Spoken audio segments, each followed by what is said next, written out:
Do you have any scars? You know what I'm talking about, right? Scars. Like I got one right here on my eye. I got it. I was just a little bitty guy. I believe about 6 years old, and I was running to get onto the bus at the school, and I was running full force, and I apparently wanted to be the first one there because I was running so fast and I tripped and I hit my eye on the step of the bus, cut it, got some stitches, 6 stitches when I was 6 years old. Awesome. I'm glad that stopped there. Um, scars. We have them, don't we? I got a scar here on my finger. Oh no, you probably can't see it that well. Um, it was from a bucket that was in a van that my dad used to have. I was a teenager. I believe about maybe 15, 14, 15. And I don't know the full story, but I know that I think I was hiding, just being silly. Got a scar. Cut my finger on that bucket. Got a scar from it. We have scars. And every scar tells a story. They almost serve as reminders. Sometimes of our stupidity, like don't run to get onto the bus. But they serve as reminders. Every scar has a story. What about your scars? What story did they tell? What about the emotional scars? What about the spiritual scars in your life? What story did they tell? What story does it tell?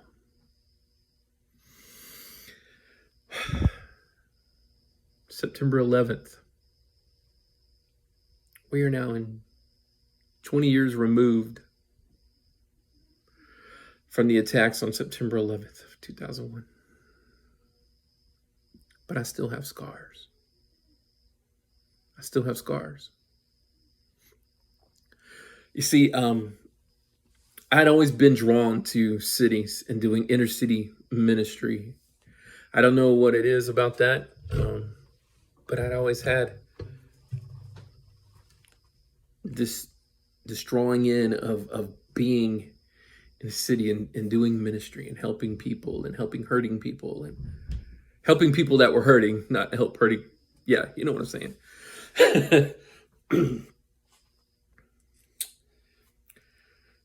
And I finally got my opportunity to go to New York. Kelly actually was working for an airline, and they had a training there in Newark, and I was able to go there. Her parents were there too to attend her graduation ceremony. But while we were there, we went all over New York. We took in sights and sounds and even a Broadway play. Awesome, Beauty and the Beast. But I loved New York.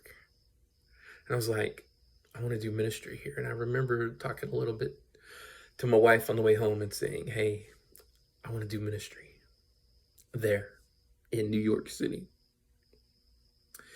And I was so pumped up about it. And we flew out September 10th.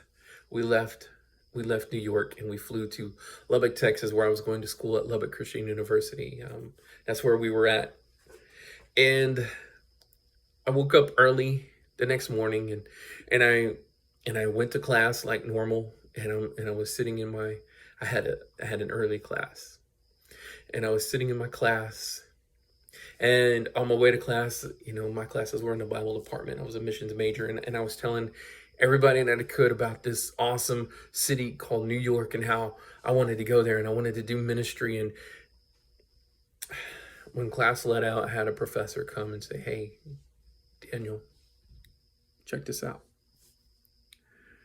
You might want to see this. And so I go and I look at the news. And I was devastated. And I was shocked. And I had guilt, honestly. Why didn't I just stay there another day? I could have helped. I could have helped people. I could be there doing something instead of sitting in Texas, not knowing what to do. And I had all these emotions, and I felt all these scars immediately.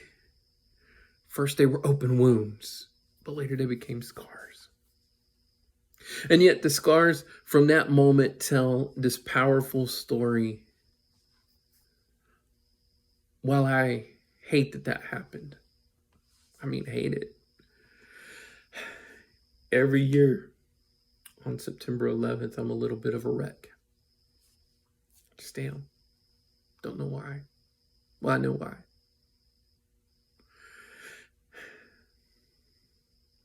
But every year, it's like those scars are ripped open and they expose the wound all over again. I have other seasons of life like that. April 19th. It's when the Oklahoma City terrorist act took place. I'm an Oklahoma boy.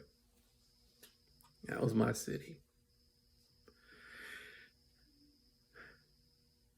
But something beautiful happened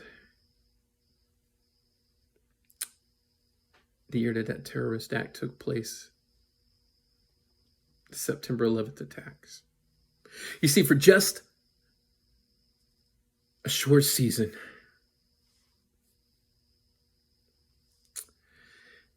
we didn't find it so important whether you were this political affiliation or that political affiliation.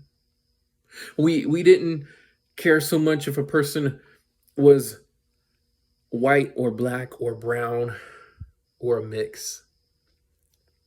Just that they were human beings. And people lined up to help, to give blood, to donate, anything that they could do. For a brief moment, we were an incredibly united people. And that scar that we all feel, those of us that are old enough to feel it, that scar tells a story. And it's a tragic story, and it's a beautiful story. We have these scars. We have these scars that tell a story. And I don't really know where I'm going with this. I don't know fully. I don't know. I'm just trying to work through my own thoughts right now. And I'm letting you sit in. And if you're still watching this and you're 8 minutes into this video, thank you.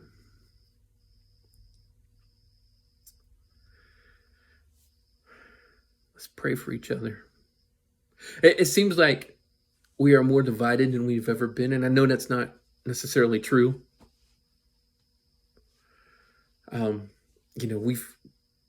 It seems like we say that every few years. We're more divided than ever. But we are, as people, really divided. Politically, ethnically, racially, vaccinated, unvaccinated, masks, no masks, whatever it is, we divide ourselves. But if the scars of September 11th can tell us anything, it can show us and remind us of the story. When we, the people, were a united people. When we loved our fellow man a little bit more. When we hugged our children a little more, and we loved our spouse a little more. When we wanted to spend a little more time with the people that we loved. When things that weren't as important weren't treated as though they were the most important. When family took place over career. When faith took place over our doubts. those scars that we have tell this story. What scars do you have? What scars are you carrying with you? And what story do they tell? Because, yeah, scars can remind us of the tragedy, and scars can remind us of the injury, but they can also serve as powerful reminders of powerful stories where we overcome. So let your scar tell your story. Share it.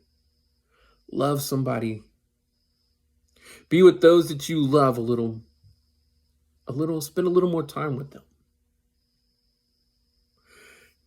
Take the things that matter and go with it. All right. So at this point, I'm just kind of babbling, but I care about you. And I hope you're doing well. Guys, we've been through a lot. We've been through so much. The last year or more has been rough on everybody. And while we all blame this or that, the fact is we're all human and we're all hurting. And we all need a little encouragement. And we all need a little more hope. And so I just want you to know that I care about you. You are loved. Don't you dare give up. Don't you dare give up. You keep going. You keep plugging. You don't stop. You don't quit. Yeah, we hurt, but we don't stop. We've been burned, but we rise from the fire and we walk. If I can pray for you, you just send me a message, shoot me a text if you know my number. If you don't, send me a message on Facebook Messenger or something. Let me know how to pray for you. God bless you. You are loved. You are loved. Let your scars remind you of a powerful story. Have a good day.